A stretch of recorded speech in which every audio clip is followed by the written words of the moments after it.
quelques jours plus tard, vous allez voir votre chef de service. Ou bien il vous offre un siège. Ou bien il est mort, je pense. Ou bien il n'est pas mort. Ben vous frappez. Répond-il? Non, vous refrappez. Répond-il? Oui, vous entrez. Accepte-t-il de vous recevoir sur le champ? Admettons que oui, mais c'est bien parce que c'est vous. Vous offre-t-il un siège? Dans un louable effort de simplification, il faut toujours simplifier. Nous irons jusqu'à admettre qu'effectivement, pour une fois, votre chef de service vous invite à vous asseoir. Vous vous asseyez. Décontractez-vous.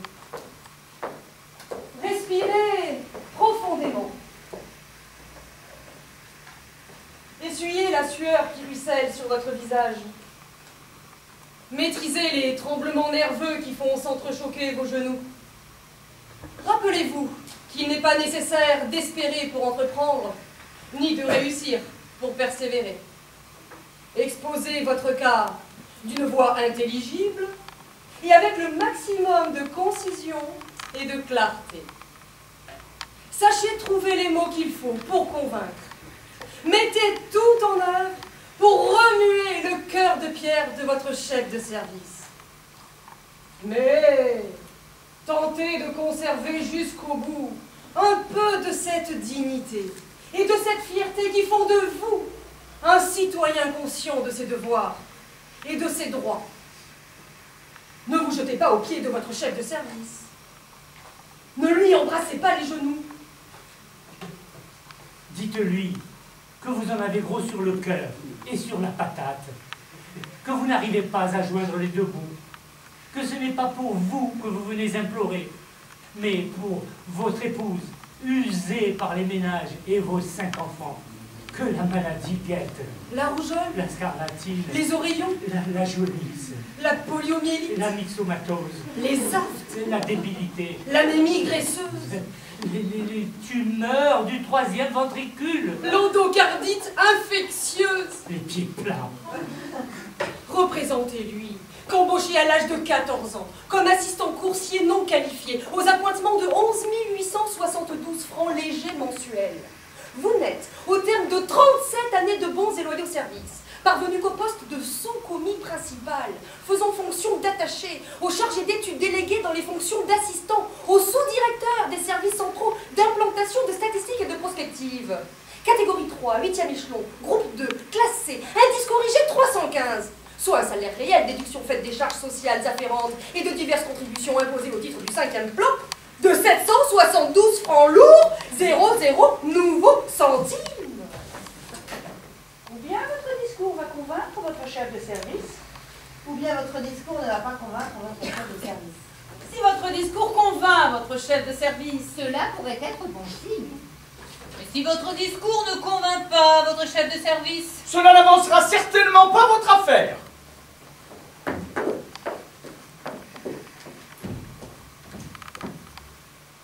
Or, il est bien évident que vous n'arriverez pas à convaincre comme ça du premier coup votre chef de service.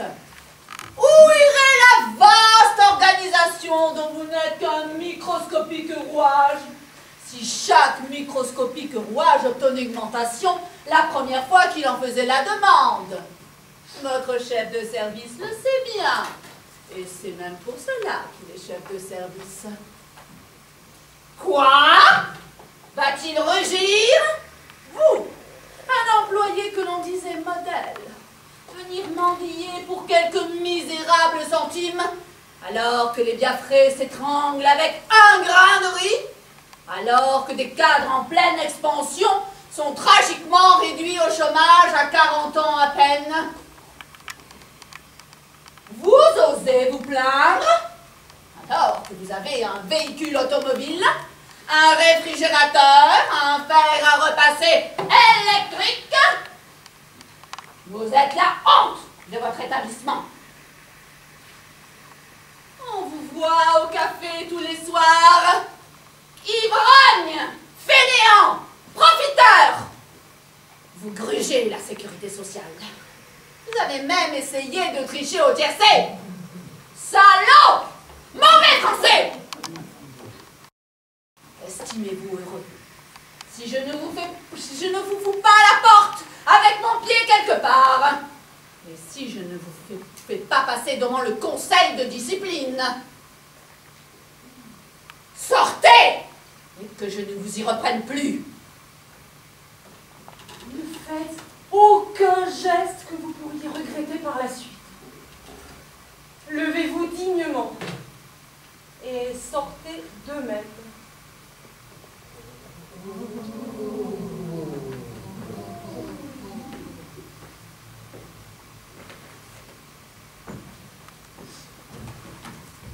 Vous êtes allé voir votre chef de service. Il était là. Il vous a dit d'entrer. Il vous a même offert un siège. Vous lui avez expliqué vos difficultés, mais il a trouvé vos prétentions infâmes, injustifiables, signées cordurières et mesquines. En sortant, vous étiez un peu découragé. Mais vous êtes un homme persévérant. Vous laissez passer quelques semaines et vous retournez voir votre chef de service. Ou bien il est là, ou bien il n'est pas là. C'est le bilan même. Il n'est pas là. L'attendrez-vous dans le couloir? Allez plutôt voir Madame Yolande. Madame Yolande n'est pas là. Et d'ailleurs, elle n'est pas de bonne humeur. En ce cas, faites le tour des différents services, dont l'ensemble constitue tout ou partie de la gigantesque organisation sans laquelle vous n'existeriez même pas. Et attendrez que le doigt de la fortune caresse votre chef déplumé pour à nouveau caresser l'espoir d'une entrevue avec votre chef de service. Bon, vous retournez voir votre chef de service.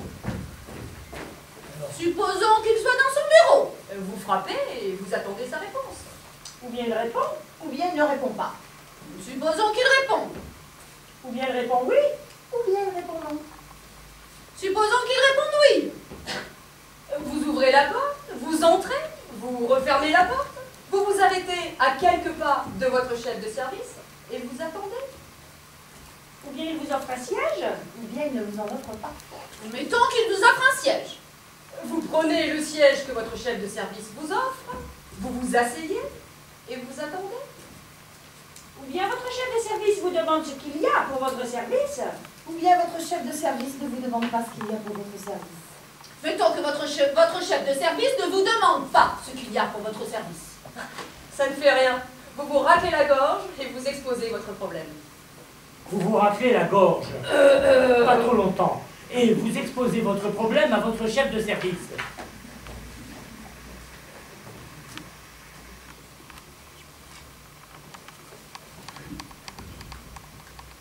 Doyen des employés de la vaste entreprise à laquelle vous êtes fier d'appartenir, à laquelle vous avez tout donné. Vous souhaiteriez, arrivant presque au terme d'une vie tout entière consacrée au labeur, voir récompenser votre dévouement, votre fidélité, votre probité, votre exactitude, votre sens des responsabilités, des hiérarchies, des mesures. Vous vous êtes saigné aux 4 veines pour assurer à vos enfants un avenir plus rose. Vous les avez poussés jusqu'au certificat d'études, jusqu'au brevet élémentaire du 1er cycle. Ils seront bientôt tirés d'affaires, mais ils ne rapportent pas encore de sous au foyer. Et vous voudriez, vous, votre femme, faire construire la petite maison au contrebas vert, au soir d'une existence tout entière consacrée au labeur, dans cette vaste entreprise à laquelle vous êtes fier d'appartenir et dont vous souhaiteriez qu'elle récompense votre dévouement, car vous vous êtes saigné aux 4 veines pour assurer un avenir plus rose à vos enfants qui ne vous rapportent pas encore d'argent à la maison que vous voudriez faire construire, vous, votre femme, pour y goûter, au terme d'une vie tout entière consacrée au labeur, le calme d'une retraite champêtre en cultivant des primeurs et en faisant pousser des mimosas. Ou bien votre chef de service vous comprend, ou bien votre chef de service ne vous comprend pas. Nous supposerons, montrant par là que nous sommes profondément humains, Car nous sommes profondément humains. Nous savons comprendre les aspirations de nos employés. C'est notre rôle à nous autres, les chefs de service, de les écouter et nous parler de leurs problèmes. De leurs souhaits. Nous faisons tout pour les aider. Le comité d'entreprise n'a-t-il pas organisé l'année dernière un voyage à Baden-Baden? N'y avait-il pas du pâté de foie dans le colis pour les vieux à la fête de Noël l'année passée? Des séances de cinéma gratuits pour les enfants. Et la merveilleuse coupe offerte par le chef du personnel au vainqueur du championnat de boules interatelier. Bref, il va de soi que votre chef de service vous comprend. Oui, oui, de tous les employés de cette vaste entreprise, de cette vaste famille, où un même cœur bat sous 10 000 poitrines, vous êtes à coup sûr l'un des plus méritants. Il ne sera pas dit que vos chefs se montreront ingrats envers l'un de leurs fils les plus chéris, un de ceux qui toujours donna l'exemple. Dès demain, votre chef de service exposera votre cas à l'attention du conseil d'administration et vous pouvez être sûr qu'à la prochaine promotion de la médaille du travail, vous serez décoré. De fait, quelques mois plus tard, par un beau matin de septembre, devant le personnel au complet réuni au garde à vous dans la cour d'honneur, en présence du préfet et des conseillers généraux, du maire et du conseil municipal, du commandant d'armes et d'un détachement rendant les honneurs, de l'archevêque et de la chorale, et du conseil d'administration, avec à sa tête le président directeur général, fondateur et principal actionnaire de la vaste entreprise dont vous étiez ce jour-là le modeste héros et le vivant symbole, monsieur le ministre de l'Industrie et du Commerce, que flanquait le sous-secrétaire d'État au plan et le chef de cabinet du ministre aux Affaires sociales, vous décorez de la médaille du travail.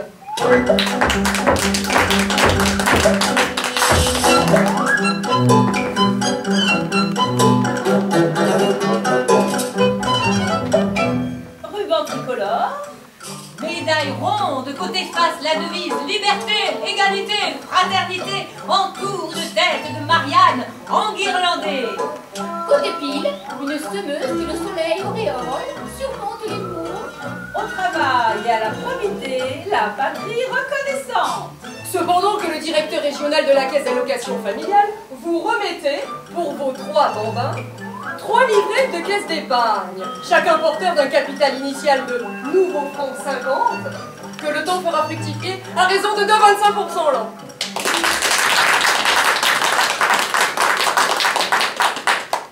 Pour ne pas être en reste, vous avez consacré le jour béni de votre promotion par un grand banquet, réunissant vos parents, vos alliés, vos voisins et vos collègues. Banquet que votre chef de service a volontiers accepté de présider.